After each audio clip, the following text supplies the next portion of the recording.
လာပါကျွန်တော်ဒီနေ့မနေ့က live ကိုတော့ကျွန်တော်ဖြတ်လိုက်တယ်ဘာလို့လဲဆိုတော့ကျွန်တော်ပြောတဲ့တဲမှာ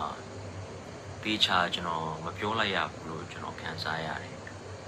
အဲ့တော့ကျွန်တော်ဖြတ်လိုက်တယ်အဲ့တော့ဒီနေ့မှာအားလုံးကျွန်တော်လာမေးတယ်ဘာဖြစ်တာလဲဘယ်သူနဲ့လဲဆိုတော့တီးတဲ့သူတွေအများကြီးတီးတယ်အဲ့ဆရာကြောင့်ဒုက္ခရောက်သွားတဲ့သူတွေတကယ်ဘဝကြီးကစုပ်ပြတ်တတ်သွားတဲ့သူတွေလည်းကျွန်တော်လည်းအများကြီးစကားပြောပြတယ်အဲ့တော့ကျွန်တော်ဒီနေ့မှာကိစ္စကဘယ်လိုဖြစ်တာလဲဆိုတဲ့အရာကိုကျွန်တော်ဒီနေ့မှာနိုင်ငံပြပြခြင်းတယ်နိုင်ငံကျွန်တော်ပြပြခြင်းတယ်အဲ့တော့ကျွန်တော်ကခွင့်မလွတ်လို့ကျွန်တော်ကဘာဖြစ်လို့ဆိုပြီးတော့ကျွန်တော်က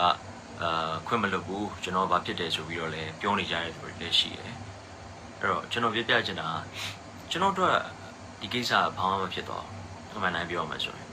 ဘာလို့လဲဆိုတော့ကျွန်တော်ကတရားဟောပြီးတော့လှုပ်ရှားနေတဲ့သူလည်းမဟုတ်ကျွန်တော်ဖះအကြောင်းပြောပြီးလှုပ်ရှားရတယ်မှာကျွန်တော်မပေါ့ကျွန်တော်ကတရားဟောတယ်ဖះသခင်ရဲ့အကြောင်းတရားဟောတယ်ဆိုတာဖះသခင်အကြောင်းပြောတာအဲ့တော့ဘုရားသခင်ရဲ့အကြောင်းပြောတယ်ဆိုတဲ့အရာကဘာကြောင့်လဲဆိုတော့ဘုရားတကယ်အသက်ရှင်တယ်ယေရှုခရစ်တော်တကယ်ကောင်းမြတ်တယ်တကယ်အသက်ရှင်တဲ့အတွက်ကျွန်တော်ကဘုရားအကြောင်းမပြောဘဲနဲ့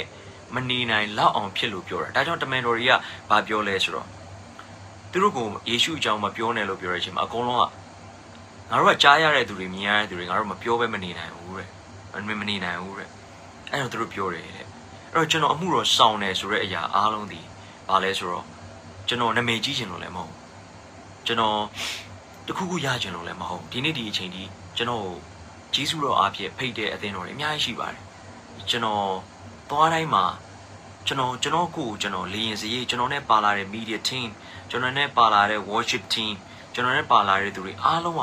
ကိုယ်စီးနဲ့ကိုကျွန်တော်သူတို့ရဲ့အားလုံးပြင်ဆင်ပြီးတော့ကျွန်တော်ခေါ်သွားတယ်ကျွန်တော်တခါမှတရားရောက်စီတောင်းတယ်ဆိုတာမရှိဘူးအခုကကျွန်တော်ဘာဖြစ်နေလဲဆိုတော့ကျွန်တော်ဆရာတယောက်နဲ့ကျွန်တော်အမှန်တမ်းပြောရင်ကျွန်တော်ဘယ်ဆရာတယောက်နဲ့မှနောက်မှလည်းကျွန်တော်မလိုက်ဘူးဒါပေမဲ့ကျွန်တော်ဆရာတယောက်နောက်ကျွန်တော်လိုက်ခဲ့တယ်ဆရာကျွန်တော်ကိုကျွန်တော်ခင်မင်မှုတစ်ခုအားဖြင့်ကျွန်တော်ဆရာတယောက်နဲ့ကိုလိုက်ခဲ့တယ်ဆရာတယောက်နဲ့ကိုလိုက်ခဲ့တယ်ဆိုတော့လေကျွန်တော်ဘုရားသခင်ကအဲ့အချိန်မှာဒီဆရာနဲ့တွာလာဖို့အတွက်ဘုရားသခင်ကျွန်တော်ကိုနိုးဆိုရလို့ကျွန်တော်ခံစားရတယ်အဲ့အချိန်မှာအဲ့ဆရာကလည်းကျွန်တော်လာပြီးတော့မှလာခဲ့ပါကျွန်တော်သူနဲ့တွေ့မယ်သူနဲ့လာမယ်ဆိုပြီးကျွန်တော်ခေါ်ခဲ့တဲ့အတွက်ကျွန်တော်တွားခဲ့တယ်သွားခဲ့နောက်ပိုင်းမှာကျွန်တော်ခင်မင်တယ်ဖះမျက်နှာကိုကျွန်တော်ထောက်ပြီးတော့မှကျွန်တော်ကသူတို့ဘာလို့လဲဆိုတဲ့အရာတိုင်းမှာကျွန်တော်လုပ်ပြီးတယ်လုပ်တဲ့အရာတိုင်းမှာလည်းကျွန်တော်ဘက်ကနေပြီးတော့မှသူတို့လိုအပ်တဲ့အရာသူတို့ဘာလုပ်တယ်ပွဲတွေဘာတွေလိုအပ်တယ်သူတို့ဘာတွေလုပ်ဖို့လိုတယ်ကျွန်တော်အမှန်တမ်းပြောရမယ်ဆိုလေမနဲ့အစိုးကြီးကျွန်တော်အဲ့ရထားချင်းသူတို့ဒီနေရာကိုသွားမှာမလို့အခုချင်းချင်းလာခဲ့ပါဒီမှာပွဲလုပ်မှာမလို့ဆိုပြီးကျွန်တော်ဖះအဲ့နေမှာကျွန်တော်အလုပ်ရှိတယ်ဒါပေမဲ့ကျွန်တော်ဖះမျက်နှာကိုထောက်ပြီးကျွန်တော်ချင်းချင်းသွားတယ်ချင်းတော့အဲ့တော့သူအဲ့တုန်းကတစ်ခေါက်သူလေလက်မှတ်ကျွန်တော်တစ်ခေါက်ဝယ်ပေးလိုက်တယ်ပြန်တော့ဟိုမှာနေတာတွေစားတာတွေကိုကိုပဲစားတယ်ကိုပဲနေတယ်ပြန်တော့လေကိုပဲပြန်တယ်ကျွန်တော်ကျွန်တော်သွားတာတွေကြီးပဲကျွန်တော်ကျွန်တော်သွားတာတွေကြီးပဲဒါပေမဲ့ကျွန်တော်အဲ့ဓာတွေအကုန်လုံးသွားရခြင်းအားလုံးကကျွန်တော်သိစေချင်တာကျွန်တော်နာမည်ကြီးချင်လို့လည်းမဟုတ်ကျွန်တော်လူတစ်ယောက်ကိုကြည့်ပြီးတော့လည်းမဟုတ်ကျွန်တော်ကဘုရားသခင်ရဲ့မျက်နှာကိုထောက်ပြီးတော့ပဲယေရှုတကယ်အသက်ရှင်တယ်ယေရှုကတကယ်ကောင်းမြတ်တယ်ကျွန်တော်တို့ဘာမှမဟုတ်တဲ့ကောင်လေးတယောက်ကိုဆွဲခေါ်ပြီးတော့မှ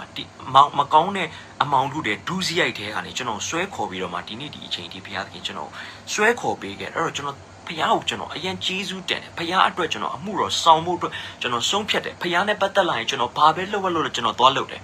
တကယ်တော့အဲ့ဒါကကျွန်တော်နာမည်ကြီးချင်လို့မှမဟုတ်တာကျွန်တော်မနေ့ကပြောသလိုပဲကျွန်တော်နာမည်ကြီးချင်ကျွန်တော်အခုအမှန်တိုင်းပြောရင်ကျွန်တော်ခွေလုံးလက်စကျွန်တော်ထပ်ပြောတာမဟုတ်ကျွန်တော်ခွေ15ပုတ်ထွက်မဲ့ခွေကိုကျွန်တော်10ပုတ်ကျော်ပြီးပြီတချင်းနေအပ်ထားတာမယုံရင်ကိုမိုးထက်တို့ပါတော့